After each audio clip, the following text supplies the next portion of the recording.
崩御された。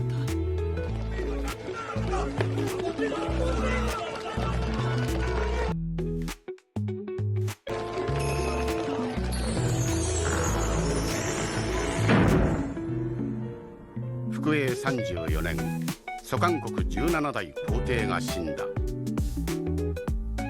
皇帝には550人に及ぶ妻たちがいて、宮殿の裏手にある皇宮と呼ばれる建物に居住していたが、皇帝が亡くなった今、ここは取り壊されることになる。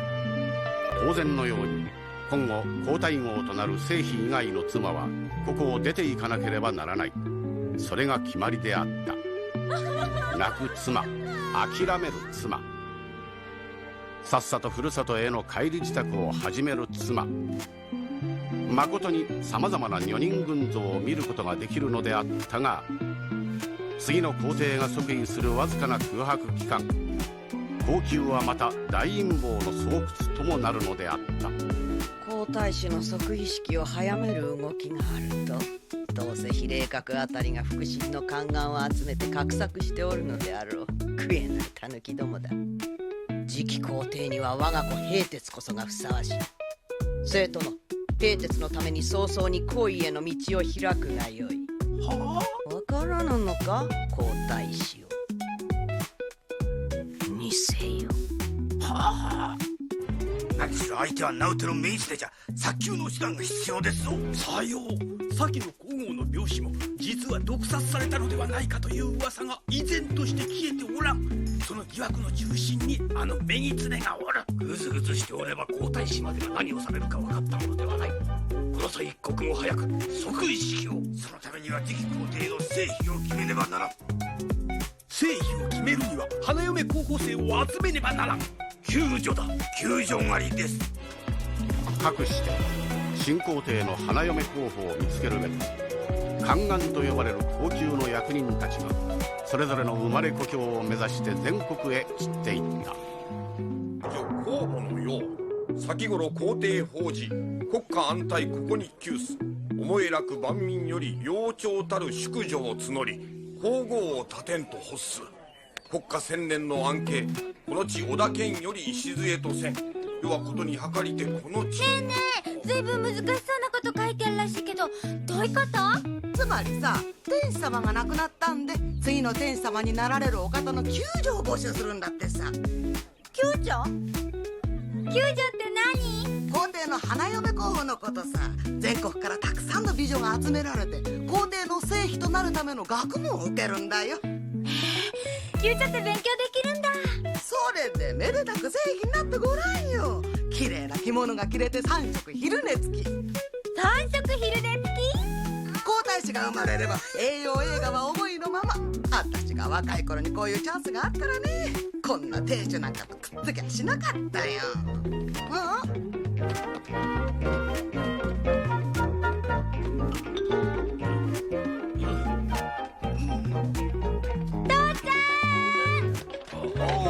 銀河か。あたい、天子様の嫁さんになる。宦官の窓である。救助募集の命を受けてこの織田県に派遣されてきた。あたいは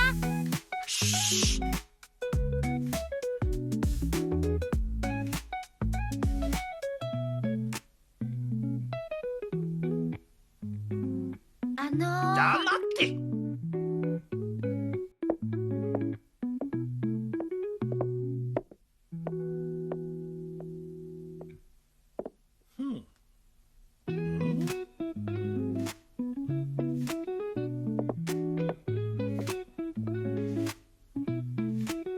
顔は正面に向けたままでよろしい。立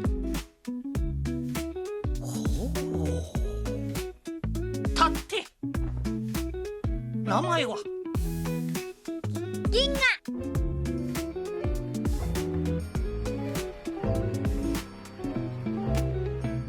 母さんが生きていたらきっと止めたろうな。どうして？救助になったってお前が幸せになれるとは思えんからな。それじゃ父ちゃん、この田舎にいて必ずあたい幸せになれる？あたいそんなに幸せになんなくたっていい。賑やかな都を見ていろんな人たちに会って話をして、それから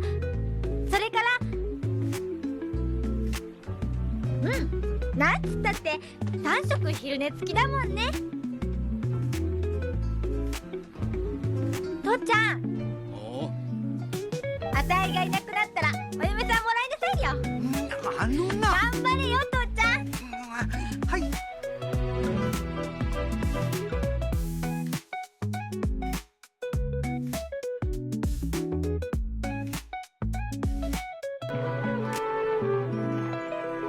銀河。何？おじさん。おじさん、私は宦官のマノである。分かってる。それで？お前も腰に乗りなさい。やんよ、腰の中からじゃ景色が見えないもん。花嫁候補が日に焼けて真っ黒になっては困るのだ。天使様は生っ白い女性がお好きなの？それは、いや、古代様の好みは聞いてなかったな。しかし女の肌は白い方がいいに決まっておる。そんなこと誰が決めたの？天使様？それともおじさん？誰も決めやせん、そんなこと。それに私はおじさんではない、宦官のマノである。名前はともかくどっちから見ても立派なおじさんじゃない。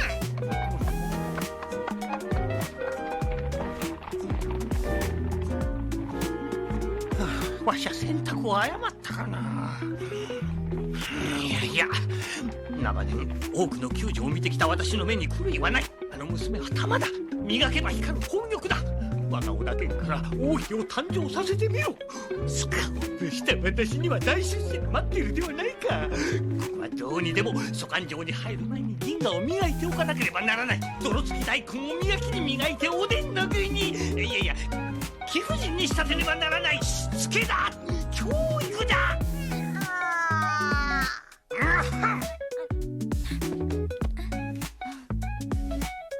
行儀が悪い。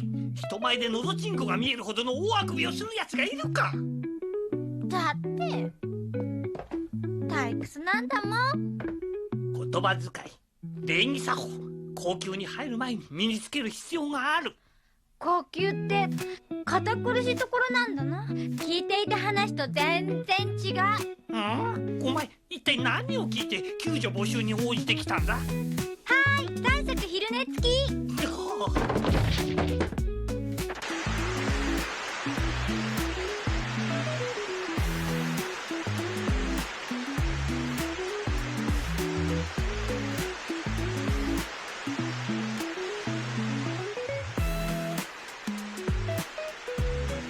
ねえ、出発はまだ？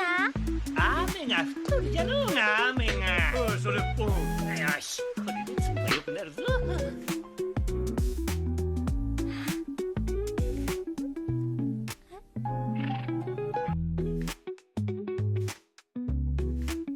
雨上がってるよ。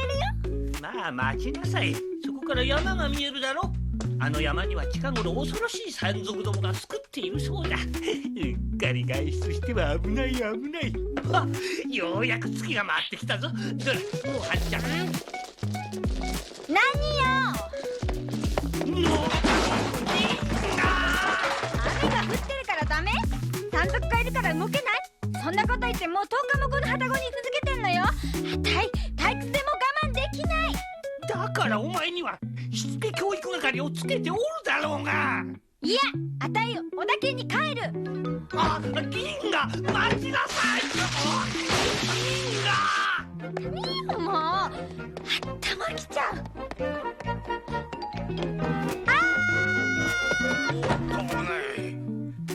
なかなか元気のいい娘さんだな。ごめんなさい。おお、そうか。ひょっとしてお前さんが蘇官城へ行きなさる皇帝の花嫁候補かな？おじさんは誰？ああ、葛西の里に住むコントンというもんだよ。宦官の間野さんに呼ばれてやってきた。ちょうどよい。部屋へ案内してくれぬか？いいわよ。でも間野さんがなぜおじさんを？我々葛西村の義兄団に用があるらしい。義義教団って何？ならず者の団体さ。ならず者？でも場合によっては人助けもする。もちろん報酬の折り合いがつけばの話だがな。どっちだ？こっち。あれで皇帝の花嫁候補かね。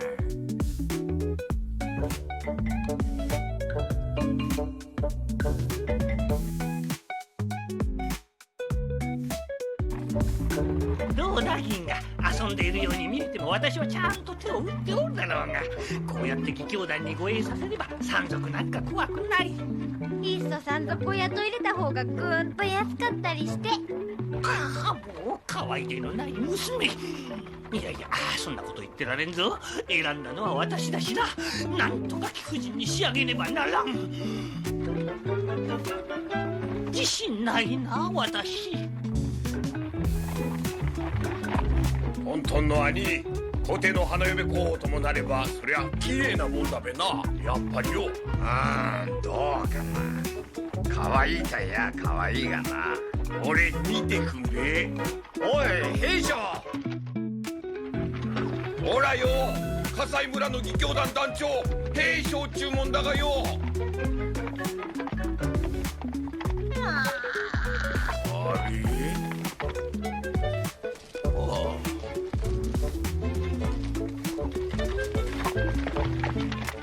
花嫁さん大あくびしてたな。まだ子供なのさ。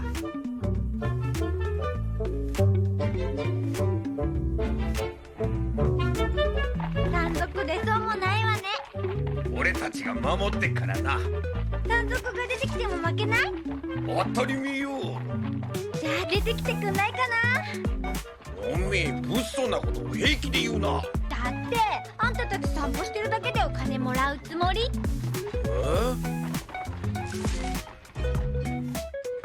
なんちゅう甘っこだ。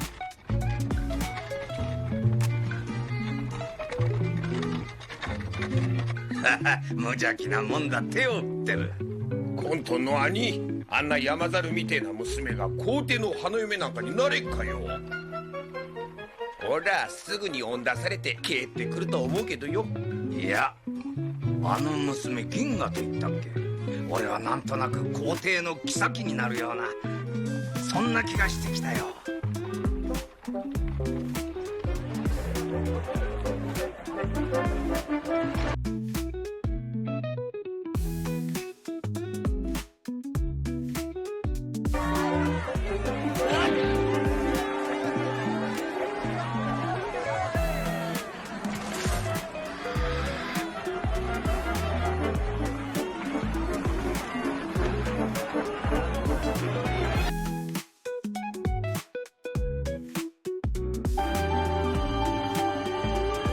都だ。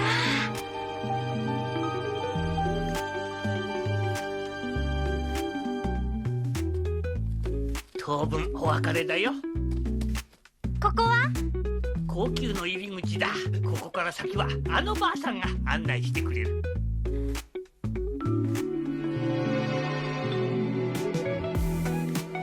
しっかりやってくれよ銀河。あの門をくぐった向こうにお前の未来があるのだ。運ではないはいだ。分かってる。頼むよ銀河。お前には私の夢がかかっているんだ。ああ、ダメだろうな、あれじゃあ。ひょっとしたら新皇帝は変わり者がお好きかもしれない。いや私銀河。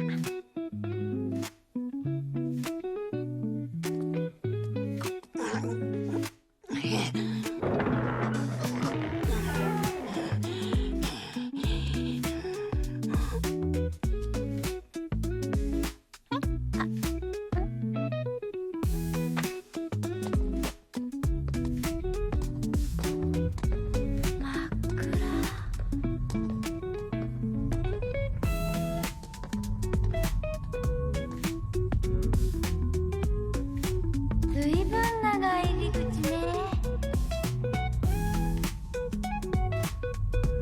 のぐらいあるの？こんなに暗いのにおばあさんは見えるの？ねえ、なんか言ってよ。返事してったら。どうして黙ってんの？おばあさん口聞けないの？なんとか言ってくれたっていいじゃない。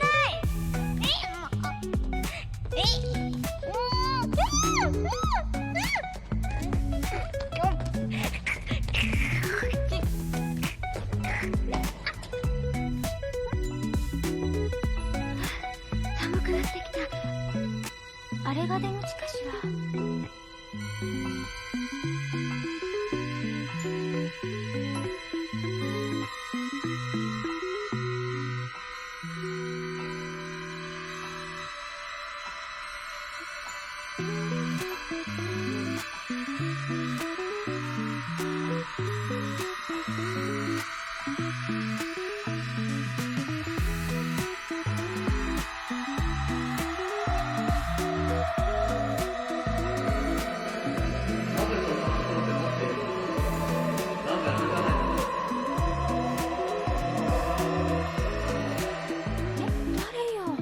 なんだ、聞いていなかったのか。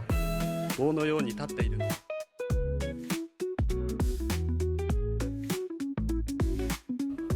歩きながら話そうではないか。タルトの出口はすぐそこだ。タルト？このトンネルのように長い門の名だ。くぐる者は例外なく気味悪く思うようだが、私のような人間にはかえって心地よくさえある。一人になりたいとき、じっくりと物事を考えていたいとき、ここは本当に役に立つ。いい匂い。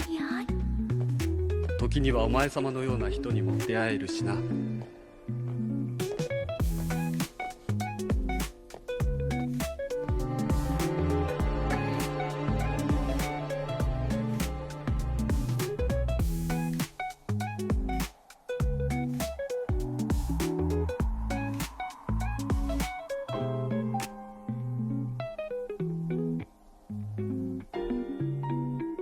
新皇帝の花嫁募集に応じてきた人か？私、銀河っていうの。あなたは？コリューン。コリューン？近々また会うこともあろう。このタルト案内のばあさんにガシャまで連れて行ってもらいなさい。行っちゃうの？もっと話し合いたいのに。だってこのおばあさんちっとも喋ってくんないで面白くないんだもん。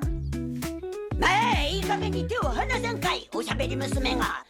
手がしびれたわい。なんちゅうバカ力のある娘なんじゃろ。これおー、バカ娘から解放されて清々したわい。わしが退屈だと余裕は良いか。タルトの中では案内ババアは一言も喋っちゃいかんちゅう決まりがあるんじゃ。それも知らずに一人でペラペラペラと喋りおって愚か者めが。はあ、でもお前さんまあまあだったよ。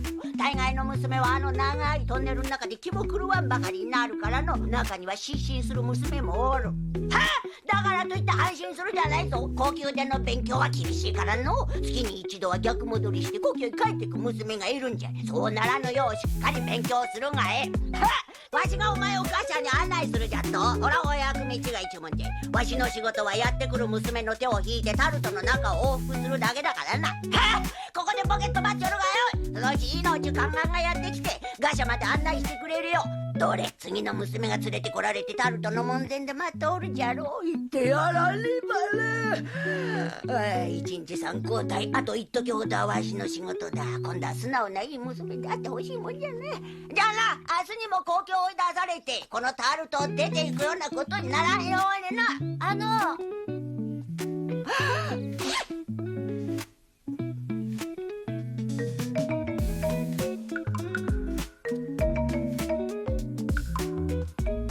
新しい呼吸はあの通りまだ出来上がっていない。それに研修が済むまではこのガシャで暮らすのが決まりだ。研修って何？つまり皇帝の妃としてふさわしい女性になるための勉強をすることを言う。やっぱり勉強できるんだ。嬉しいな。私勉強したかったんだ。それはよかった。しっかり勉強しないと高級に入る前にここを追い出されるぞ。この部屋だ。先客が一人いる。相部屋となるが仲良くな。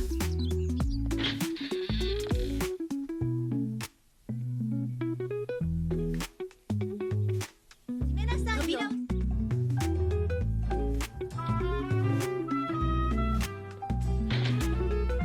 私銀河って言います。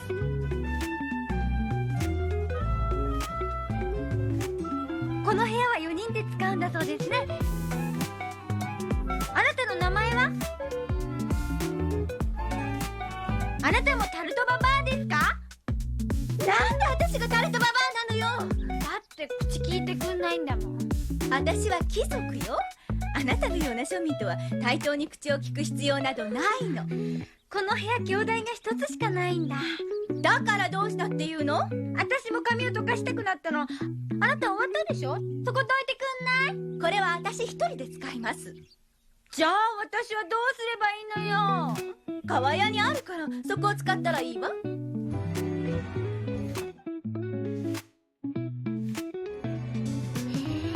あんたセサメって言うんだ。勝手に私のものに触らないでよ。セサメでいいんだ。違うわよ、セシャーミン。あなたって無学ね。セシャーミン様をつけるべきよ。セシャーミン様。じゃあ私にもつけて。銀河様。庶民での田舎娘が笑わせないでよ。どうぞ。もうね、決まってるんだからあなた諦めて帰った方がいいわよ。え？何が？天使様のお妃になる人。入ってきたら。何？もう調子狂うわね、あんたと話してると。つまりね、皇帝の妃にふさわしいのは私のような女ですの。名門、教養、そして美貌、すべてが揃っているわ。だから妃になるのは私なの。あなたいるだけ無駄だから田舎へ帰った方がいいわよ。どうしたのかしら。どうぞって言ったのに入ってこない。いや、お間違えたんでしょ。放っておきなさいよ。子供じゃないんだから、用があるなら勝手に入ってくるわよ。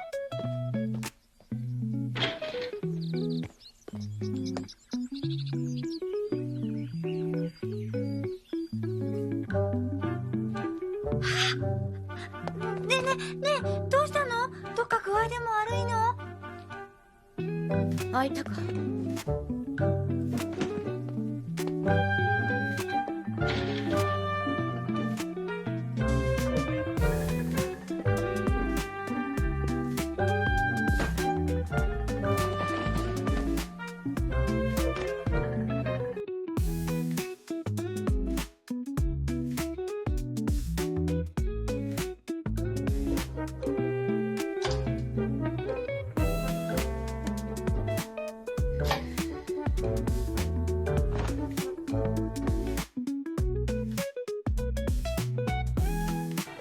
私、銀河よ。あなたは？こうよ。どっから来たの？河南州。どうして廊下で寝ていたの？開かなかったから。開かないって。開かないと入れない。だって。決まりだ。私の国では扉を叩いて開けてもらえないときは部屋に入れないことになっている。たまんない。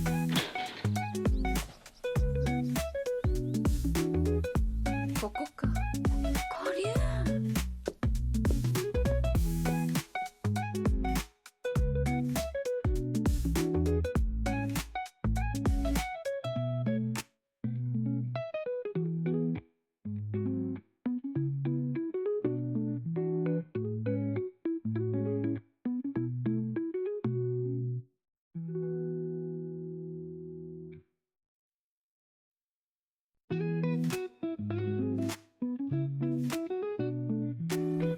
私の名はタミューン。今日からあなたたちと一緒にここで暮らします。時々別行動を取ることもありますけど気になさらないで。変なのばっかし。私やっていく自信がない。昨日蘇韓国第18代皇帝の即位の式が執り行われた。17歳の皇帝は実に堂々と威厳に満ちておられた。半年後には若き皇帝は皆の中から妃を選ばれることになる。今日から始まる女大学でしっかり勉強をし、来たるべき時に備えなさい。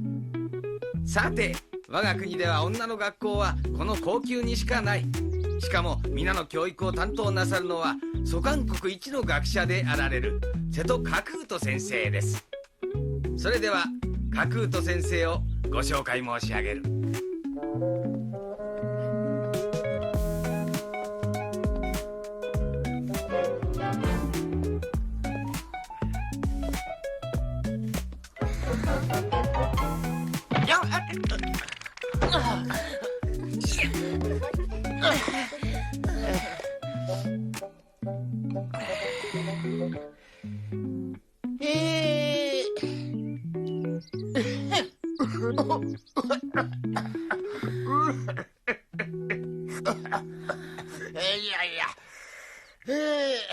私が瀬戸角人です。これから半年皆さんの勉強のお手伝いをします。では何のために勉強するのでしょう。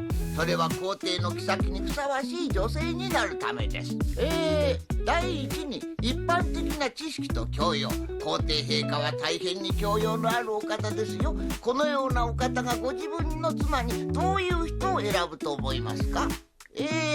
第二に人間の体について正しくそして深く学んでいただきたい。次にこれは学問と言えるかどうか、つまり運動です。皆さんには陛下の丈夫なお子を産んでもらわなくてはならない。そのためには健康であることが第一ですね。そこで私の助手を務めてくれる吉京先生をご紹介しましょう。生理学と運動の方を受け持ってくれます。吉京です。私も頑張りますけど、皆さんも頑張ってちょうだいね。ねえねえ、今日の角人先生の講義とっても面白かったわね。私気に入っちゃった。ほう、若い子は助手の吉京先生を気に入ってるみたいだな。あんなのはっきり言って芋よ。あら、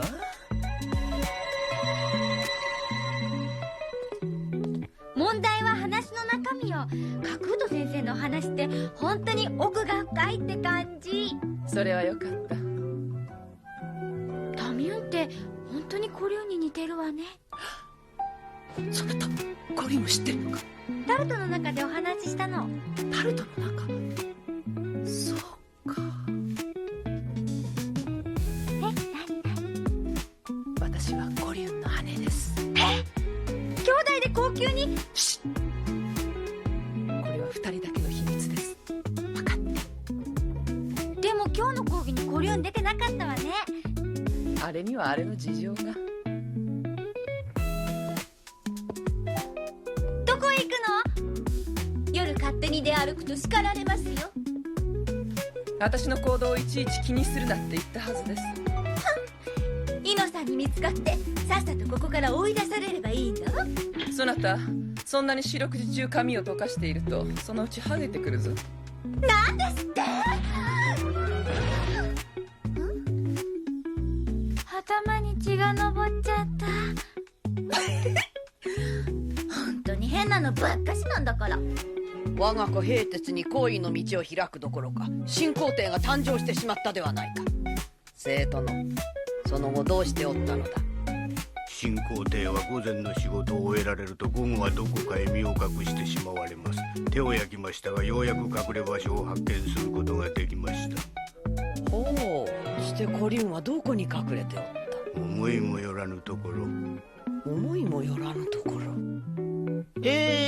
講義ばかりしてないで今度は私の方から皆さんに聞いてみましょう。そうですね、前列のあなた。はい。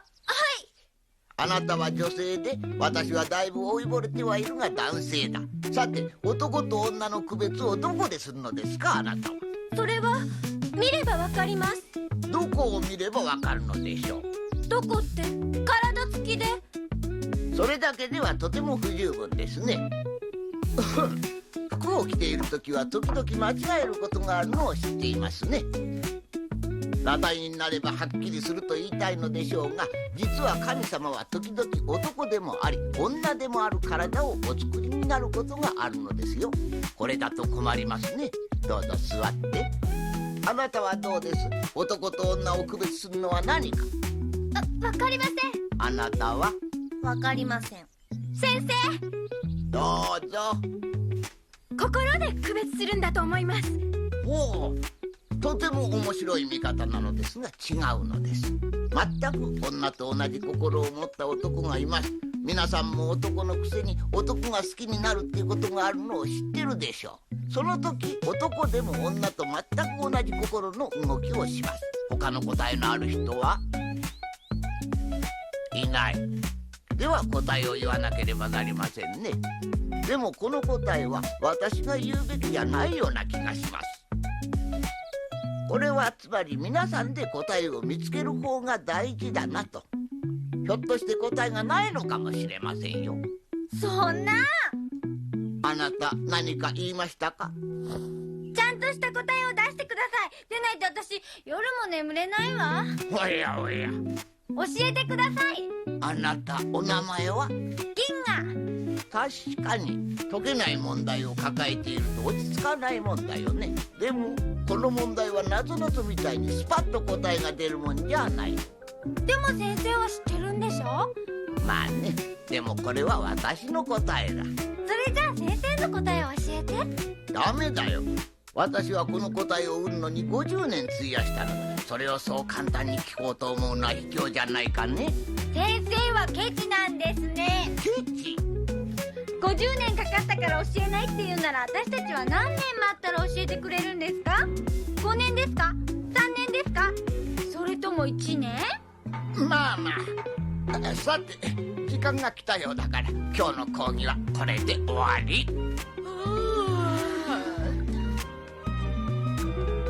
ケチ！覚悟してなさい。カクート先生をあんなに侮辱したら追放間違いなしだわ。紅葉もそう思うでしょ？さあ。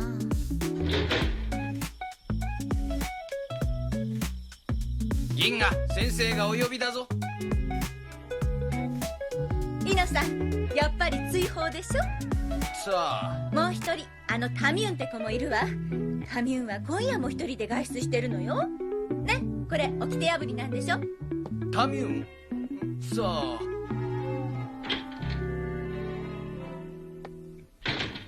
コリューン。久しぶり。先生に呼ばれてきたの？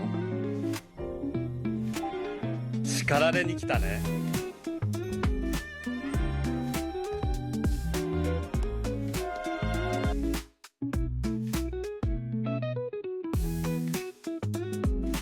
どうしてあの人がここに来たの？さあ、どうしてかな。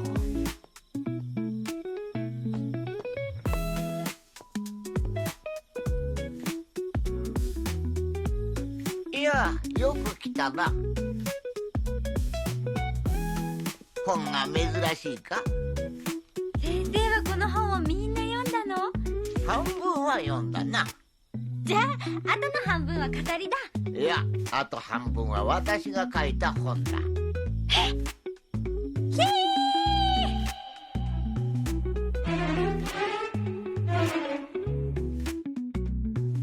先生、昼間は無礼なこと言ってごめんなさい。私すぐカッとなっちまうたちなんです。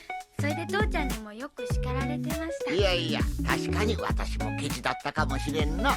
だけど私追放になる前にあの答えを知りたいと思ってるんです。誰も追い出すとは言っておらんよ。だってイノさんに聞いたらもう23人も失格してここを出ているって。追い出したじゃせんよ。それよりな、お前さんだけに答えを教えようと思って呼んだのさ。本当？ああ、ただしこれはあくまで私の答えだぞ。それで？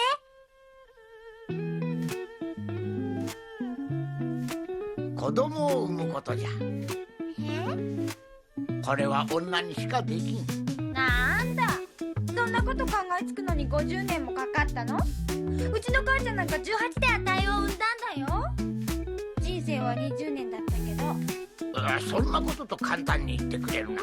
女が子供を産めるのは子宮があるからなんだぞ。知ってるよ、それくらい。ご丁寧に吉京先生までがそんなことを教えてた。だったらわかるだろう。子宮は子を育む大事なところだ。子供のための宮殿を持つ者がすなわち女性と呼べると先生は結論を得た。そうだよ。これは奥の深い玄妙な哲学なんじゃ。哲学って？物事の本質を見抜くこと。本質って？それはだな、つまり書いてよろしい。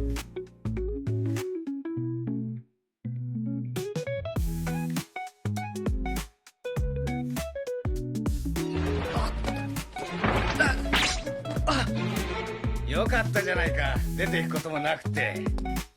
お、どこへ空気が。こっちの方が近道。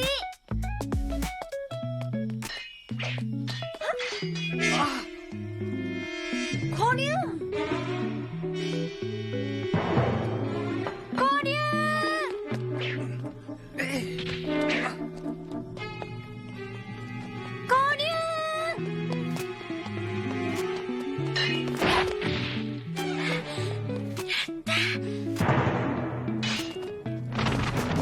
姉上、コリュウ、怪我はないか。どうして姉上がここに？お前様の身が心配でガシャに入り込んでいたのだ。主だ、一人残らず3枚に下ろして叩きにしてやる。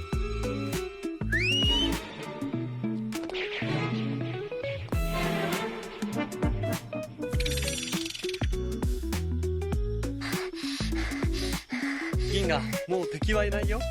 コリュウ、大丈夫だった。ああ、ありがとう銀河。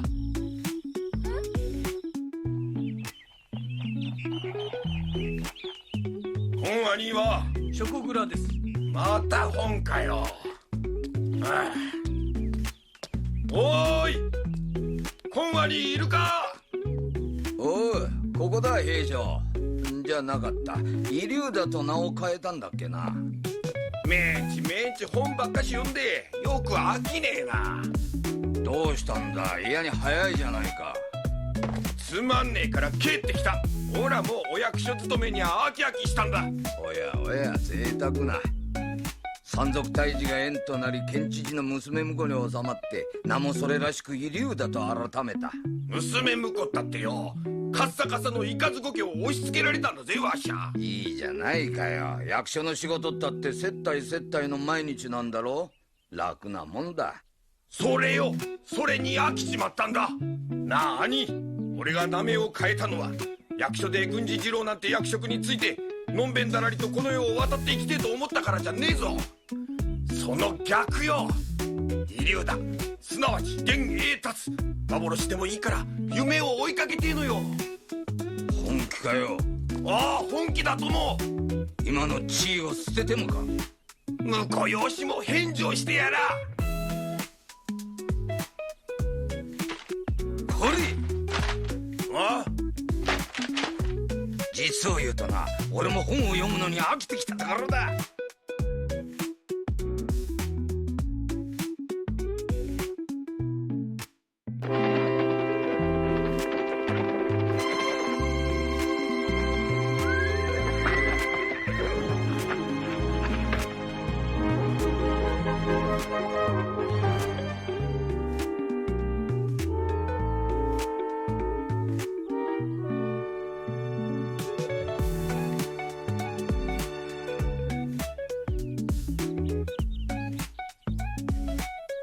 どうだイリューダ、挙兵でもしてみねえか。挙兵ってなんだべか。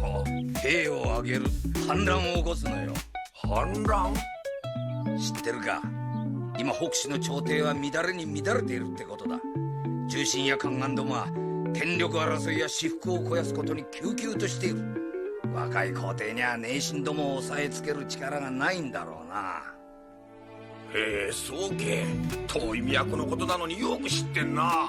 お前にくっついてきて県知事の家に居候できたおかげでいろんな情報が入ってきた。それに周りを見てみろよ。重い税や労役の負担、皇帝を恨む声はあちこちに溢れてる。つつまりこれは世直しだな。反乱期。反乱だ。昔の手下を集めて北市に攻め上るだけで自然と兵士は増えてくる。1万集まれば1万人分、3万集めたら3万人分飯食わしてやら、それで奴らは働く。それによ、当分退屈することはないぞ。そいつは面白かんべえな。呼んべえ。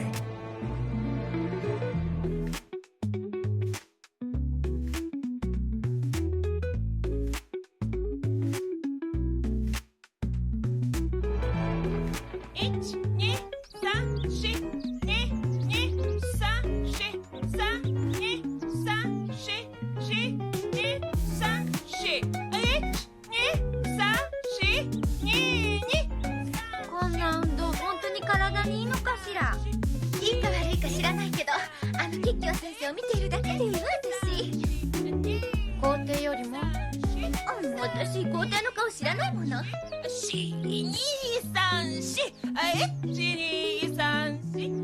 天使様があの吉京先生みたいなやらしい顔してたらどうしよう。そんな心配必要ないわ。あなたなんか皇帝の方で相手にしないから。ちょいとそこのグループうるさいわよ。6ヶ月なんてあっという間に過ぎるもんですね。こうやって見ると初めの頃よりだいぶ人数が減っています。何はともあれあなた方は頑張りましたよ。というわけで明日からは卒業試験となります。一番上が正妃、その次が皇妃、その下が夫人で、それから嬪妃、娼婦。高級に入るとこういう風に身分が違っちゃうのよ。それが試験の結果で決まっちゃうのだけじゃないと思うわ、やっぱし。というと、頭の良さなら紅葉が一番だし、銀河だってまあまあの線よ。でもそれだけじゃ不足じゃない？ほう、何が不足しているのかな。貴賓よ。正妃にふさわしいマナーを生まれつき備えている人。つまり私のような貴族出身者でなければ務まれないわ。決定。悪いけど正妃は私よ。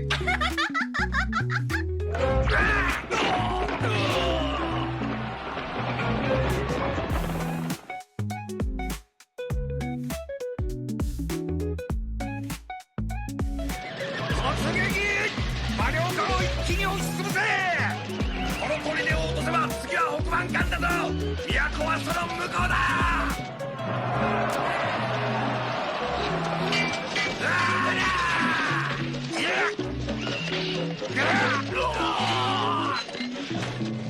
全くの気まぐれ。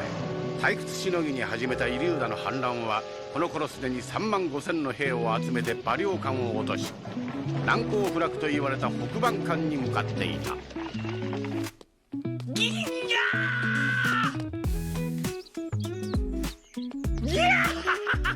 やったやった！お前は見事正規に決まったじゃないか。やっぱり私の見込んだ通りだ。お前は泥付き大根なんかじゃなかった。立派な貴婦人だったんだ。これで私の出世も間違いなし。やったぜ。なんで私がヒーヒで銀河が正妃なのよ。私は祭人か。上から7番目ね。私は4番目よ。まあそれぞれ妥当なところだね。そういうあなたはどうだったのよ、タミュン。私は感触を受けなかった。銀河が皇帝の第一夫人か。そうなのよ。どうして私が4番目なのよ。どうした銀河？夢が叶って嬉しくないのか？3食昼寝付きだぞ。なんかさ、元気ないな。どうしたんだよ。これでいいのかな。だって私だけじゃなくてみんなだって皇帝の顔知らないんだよ。知らない人と結婚して愛情が持てるかしら。なんか私たちってさ、いいように利用されてるんだ。皇帝はいい人だ。銀河だってきっと好きになれるさ。モノさんから見ていい人でも私が好きになれる人だとは限らないじゃな。私さ、ただもう夢中でやってきちゃったけどさ、父ちゃんが言ってたことふと思い出しちゃった。これで幸せになれんかな。なんか逃げ出したくなっちゃった。困るんだよな今さら。皇帝生はやっぱり変わり者がご趣味だったのかしら。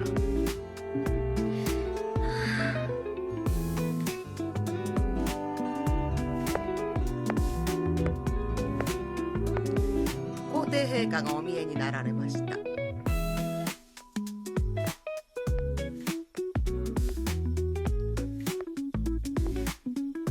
久しぶりだね、銀河。コリューン。ははは、鳩が豆鉄砲を食らったような顔をしている。コリューン、どうしてあなたがここへ？皇帝だからさ。あはは、嘘だ。あんた女でしょ。私は男さ。証拠を見せようか。証拠って？ここで裸になって。いい、分かったわ。でも嘘つきね、コリュンったら。私は女と言った覚えはないよ。そうかもしんないけど。でもどうしてタルトの中になんかいたの？皇帝なのに。私は命を狙われている。この前の夜のこと覚えているだろう。誰がコリュンの命を狙っているの？金皇太后、先の皇帝の皇后だが、私の母ではない。皇太后には11歳の息子がいる。つまり私の腹違いの弟だ。皇太后はこの弟を皇帝にしたいと思って私を殺そうとしている。だから私は政務のない時はいつも後宮に身を潜めていたが、それも彼らの知るところとなり、身の置きどころがなくなった。今の私にとって安全な場所はここしかない。銀河、お前様は信頼できる。私はカクート先生と相談してお前様を正妃に選んだ。でも私はまだ子供だってことはカクート先生から聞いて知っている。いいんだ、それで。今私が必要としているのは私の悩みを率直に聞いてくれる友達なのだ。朝廷は今とてもひどい状態になっている。大臣や宦官どもは国のことよりも権力争いや私腹を肥やすことばかりをしていてな。それとな、もう一つ私が胸を痛めていることがある。大きな反乱が起きているのだ。反乱軍は今北の要塞北蛮艦を攻めようとしている。朝廷で私が頼りにしている大宰備という将軍を総司令官として送ったので、なんとか食い止めてくれると思うが、もし大宰備が戦死するようなことになったら、私はうちに外に大変だ。でもこの部屋だって危ないんじゃない？大丈夫、銀河は強いから。それに私もいますからね。タミュー。姉上。私は隣の部屋にいます。銀河、いえ銀製品、何かあったら知らせてください。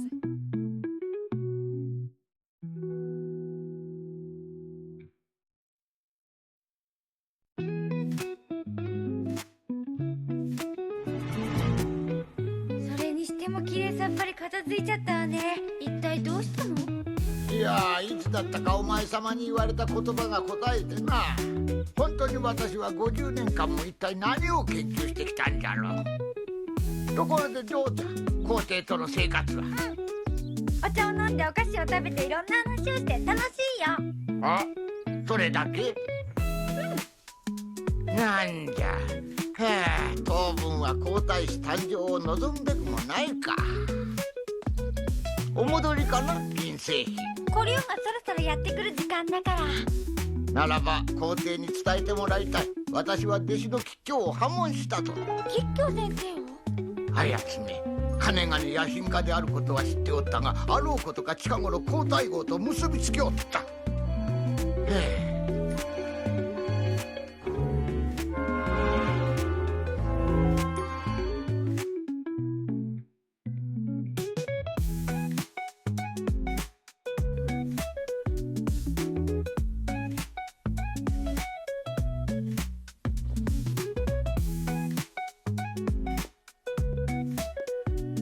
銀河、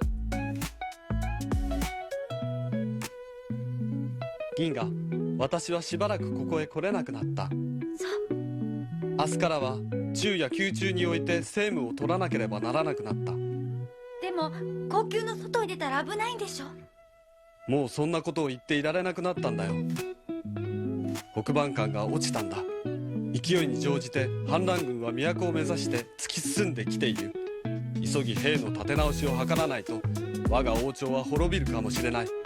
私は今夜から宮中にこもって軍の指揮を取るつもりでいる。銀河、ひょっとして私たちは永久に夫婦になることがないかもしれないね。ゴリュウ、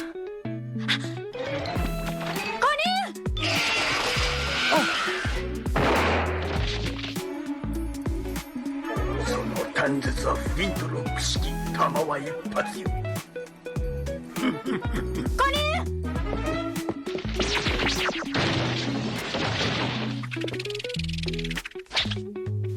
ウ、姉上、やっぱり私が隣にいてよかったでしょ、ゴリュウ。そなたは迷惑そうであったが。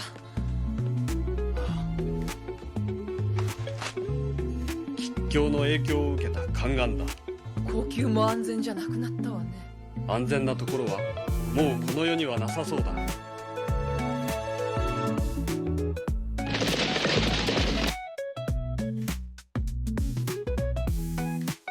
朝廷の軍隊は破竹の勢いで進撃してくる反乱軍を抑えきることができず、ほぼ壊滅状態に陥った。それと知った役人たちはさっさと金目のものを持って城を抜け出し、また町の金持ちたちも荷物をまとめて出て行った。都にはどこへも行くあてのない貧しい人々だけが残されたのである。それではお前たちは逃げるというのか。反乱軍が到着すれば殺されるのは分かりきっております。まだ戦うことはできる。東北には5000の兵がいるではないか。それが総大将の両輪がいずこへか逃亡いたしましてございます。総大将が陛下におかれましても早急に亡命の地へ赴かれる方がよろしかろうと。私は逃げん。ここは私の国だ。この城から何百年にわたって私の祖先はこの国を治めてきた。それを私の代になって。それでは私たちはこれで。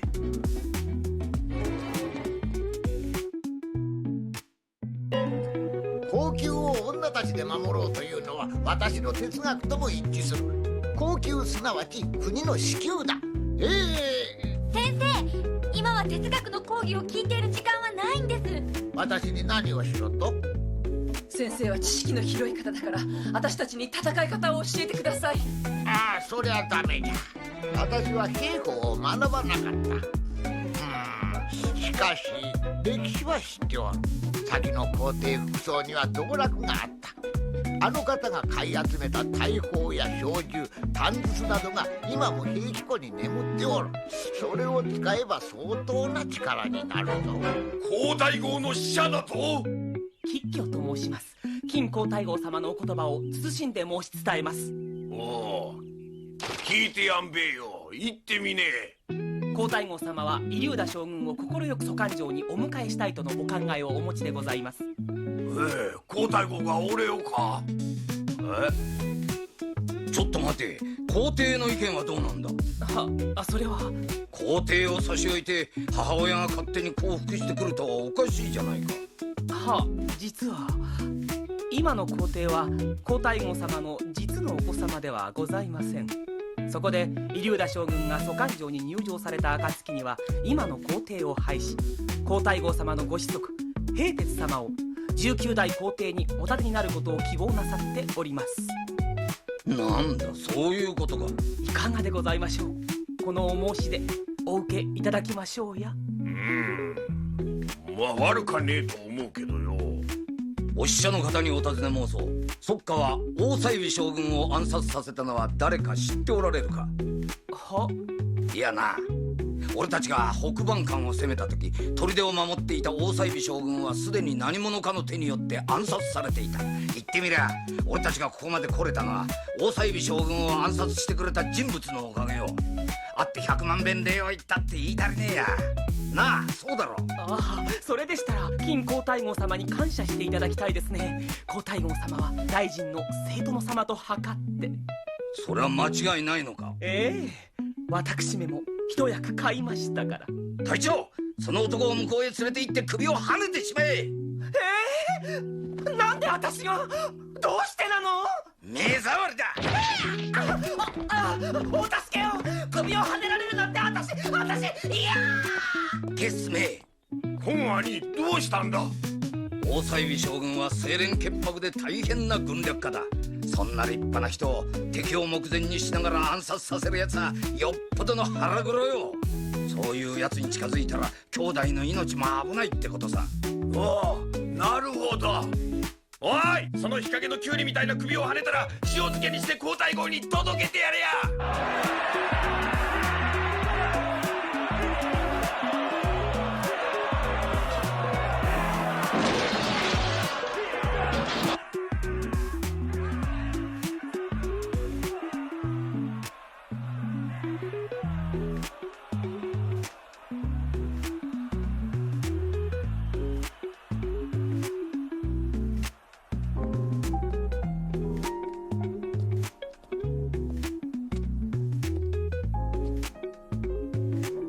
母上、逃げることをお勧め申したのにまだいらっしゃったのですか。ここはもう危険でございます。聞こえるでしょう。反乱軍のあの時の声が永々と築き上げてきた蘇官城を今賊どもが踏みにじっているのです。滅びる時はあっけないものですね。うちに争いのある国は外敵を迎えて脆いと教えてくれた先人の言葉が痛く胸をえぐります。考えてみれば私も愚かでした。逃げてばかりいないで母上と国の将来について話し合えばよかったのですが、今となってはそれも愚痴。私は蘇韓国最後の皇帝として城と運命を共にしますから、母上は弟を連れてお逃げください。母上。はっ。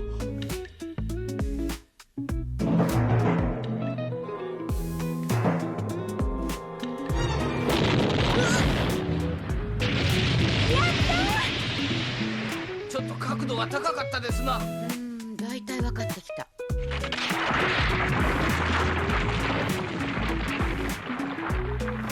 でも大成功よ。これで後宮の入り口の一つ、検正門は塞いだわ。残るはタルトだけよ。大砲を運びましょう。王宮には美女が1000人もいるってよ。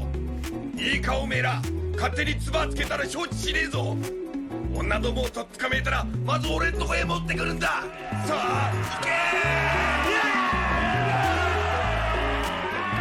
誰がよ、美女を前にして指を加えてポーってしているわけよ。1000人だよ、1000人。やりたり緑だ、このことだ。一人頭何人になるかな。くらいともくらいともよだれが出てくる。たまんねえわ。早く詰めよし、玉込めよし、角度よしと。だろう。いいんじゃない。この茂ったさがやがて感動となった全身をしびれさせる。まだまだ落ち着いて。引きつけるだけ引きつけて点火すべしと書いてある。出口だ。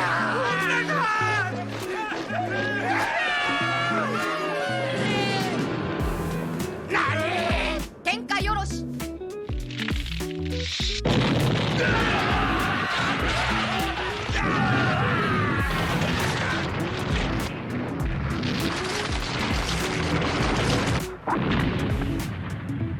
うわっ、なんだ。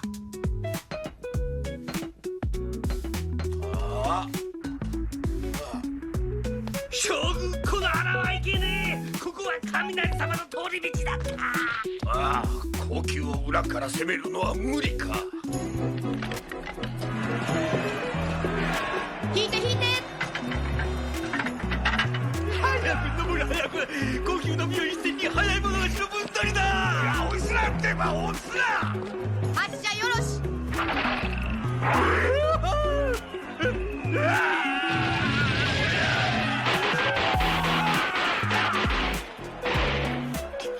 はい次。敵は運河のごとく押し寄せてきてんだからね。玉込めはもう少し迅速に。はい兵士様。兵費も成費も関係ないでしょこの際。情けない。なんで私がこんなことせにゃならんのか。おい玉込め。はいはいはいはい、大臣様。こっちも急いで。はいはいはいはい、夫人様。こそ女だ。うわ、男じゃ。りゃないじゃろ、バカ者よ。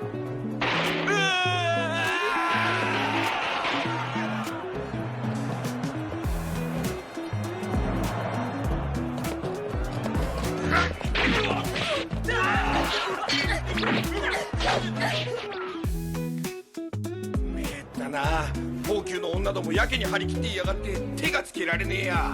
大砲や鉄砲持ち出してるようだな。公安になんかいい作戦はねえかよ。それなんだがな、兄弟。おお、いい手があるか。この辺が潮時だ。もう反乱遊びはおしまいにしようや。ああ、俺たちは遊びを真剣に楽しんだ。退屈の虫も消しとんだろ。何言ってんだよ。これは遊びなんかじゃねえぞ。俺はこの国の皇帝になるんだ。皇帝わあ、笑ったな。公安におかしいかよ。俺が皇帝になったんじゃおかしいかよ。なあ兄弟、皇帝なんかになったってつまらねえぜ。それよりどうだ、金目のものをかき集めて葛西村へ帰るじゃないか。途中どっかで楽しく遊ぶのもいいぜ。嫌だ、俺は皇帝になるんだ。絶対田舎になんか帰るもんけ。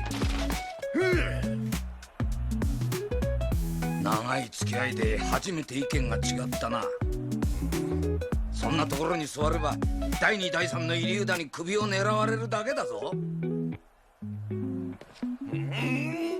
離さねえ。この城から天下に号令をかける日が来るまでは俺は絶対にこの椅子は離さねえぞ。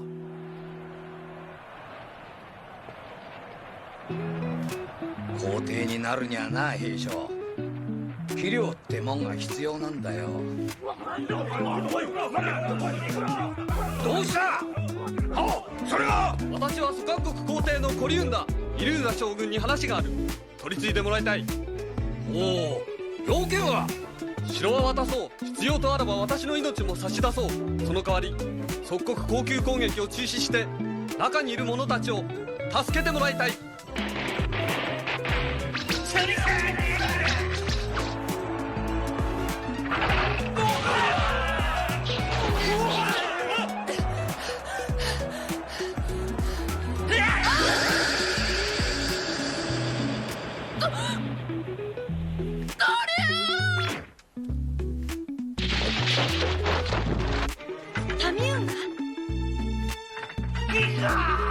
大変だ。皇帝がイリューダに会いに出かけた。コリュンがどうしてまた？慣れない戦で疲れ切っているお前たちを見て停戦交渉に出向いたんだ。でも敵の攻撃はまだ続いている。だから心配なんだ。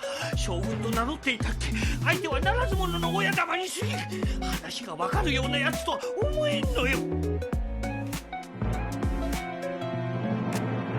私行く。行くってどこへ？イリューダとかいう男に会って話をつけてきます。無茶だ。銀河、私は蘇韓国18代皇帝の第一夫人銀正妃です。いつまでもこんな戦いをしていていいはずがありません。みんなが助かる道を考える。陛下はそうなさろうとしていた。私もそうします。銀河、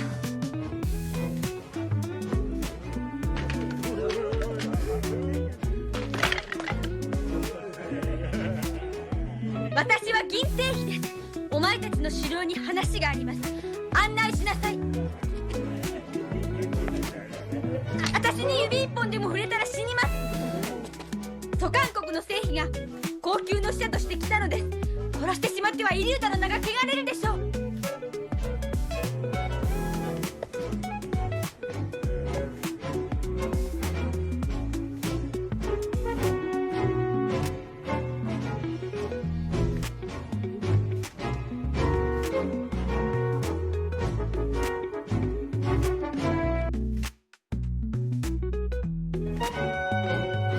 ここにお前たちの将軍がいるのですか？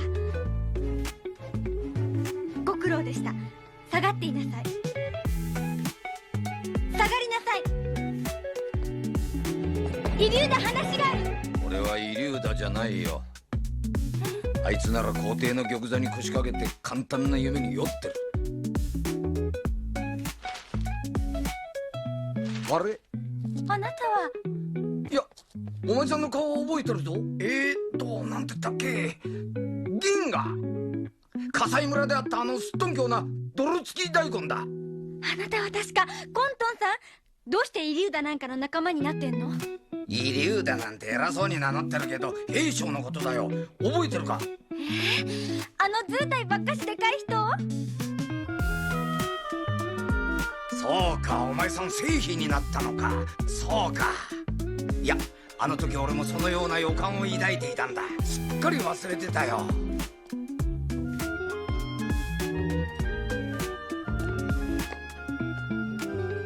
お前さんの旦那、あの馬小屋の中にいるよ。待ちなさい。イリューダは自分が皇帝になるつもりで、旦那をあそこへぶち込んで時を見て殺すつもりでいる。会いたいか？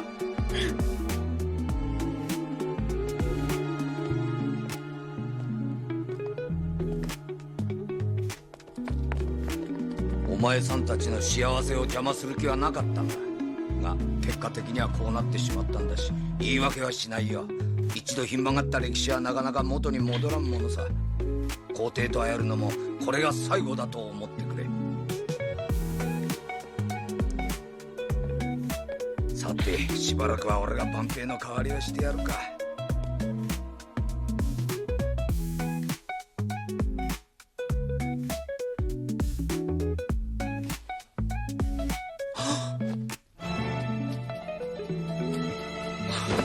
すまない。私に何の力もないばかりに。どうして勝手にイリューダなんかに会いに行ったの？相談してくれたっていいじゃない。銀河はコリュンの妻なんだもん。銀河はまだ子供だ。大人の世界は理解できないよ。銀河子供じゃないもん。子供じゃない。もう子供じゃないもん。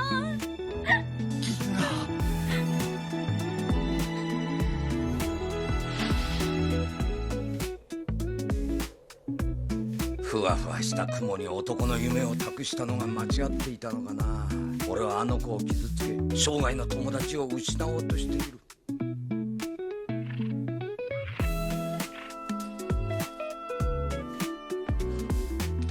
コリュンが持っていたのと同じ単銃ですから一度しか使いません。でも万平を脅すことはできます。逃げて必ず。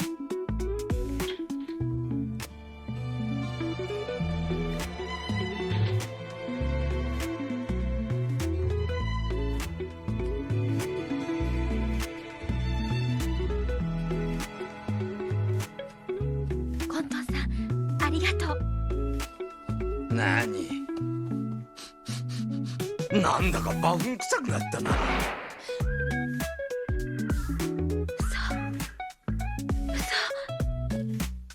嘘だ。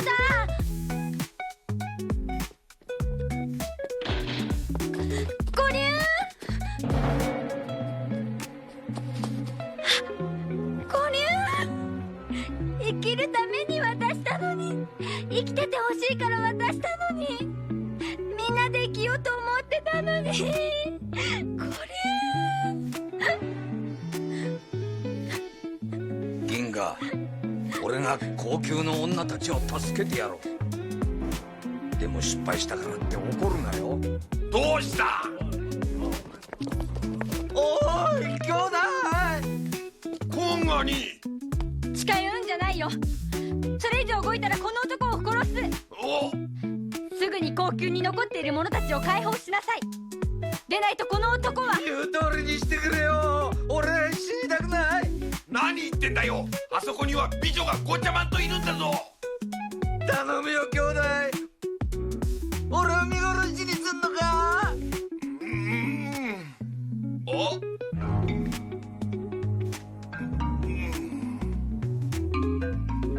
お前とは長い付き合いじゃねえか。俺がこんな無様な格好で殺されてもいいのか？義兄弟の中だろうが。生涯の友情を誓い合ったこの男を殺すか、それとも私の仲間を助けるのか。助けてくれよ。俺は死にたくないよ。もう分かったよ。みっともねえからピーピー泣くな。解放する。高級の女どもを解放する。そうこれでいいんだべ、コンアニ。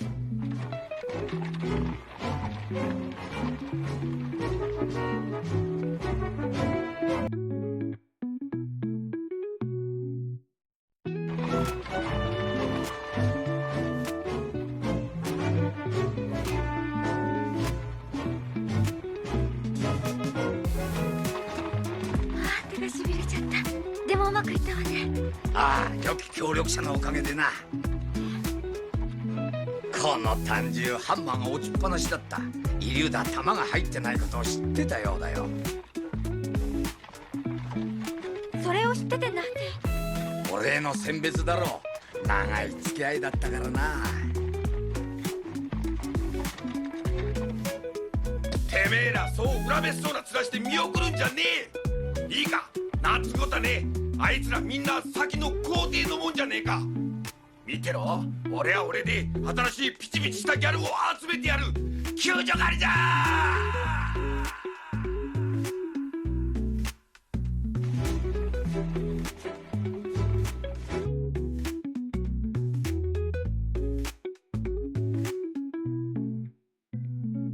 が彼の玉座はついに温まることなく、3年後には追われて故郷の笠井村で停止している。その後国は乱れに乱れ、群雄割拠の乱世はあの一代の英傑国楊樹が天下統一の大事業をなすまで続いた。1638年北市の旧蘇官城で官庁を建てた神武帝国楊樹こそ、馬小屋におけるたった一度のちぎりによって銀河が身ごもった古流の子であった。銀河はどうなったか。その自由奔放なる行動は数々の伝説を生み出したが、ただ一つ関係者が口を揃えて称えることがある。それはいつあっても銀河は若くてはつらつとしていたということだ。銀河は生涯あの子供のままの銀河であったようである。